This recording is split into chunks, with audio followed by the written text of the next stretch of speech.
Pang-apat, kailangan pong may investigasyon. The school is required to form a child protection committee na siyang mag-iimbestiga at magbibigay ng interventions. Pang-lima, kailangan po protektado ang bullied child. Kasama dito ang counseling, pwede siyang i-transfer. Dapat may mga safety measures at may monitoring para hindi maulit ang incident. So, the school must act at hindi po ito optional.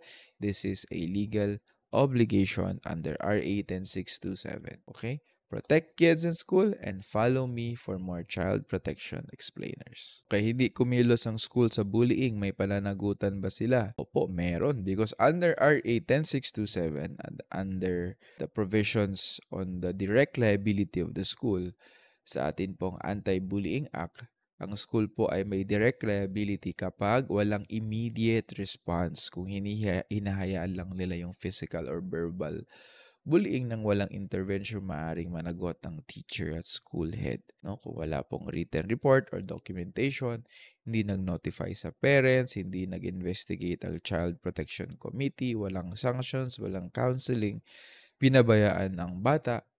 And with that, no, kung mayroon pong negligence, the school may also incur civil liability for damage under Article 218 and 219 of the Family Code because ang ating mga schools po ay mayroong special parental authority.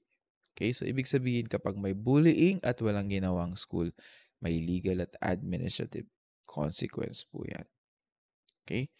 So schools must really protect our children and not just ignore cases of bullying. Okay,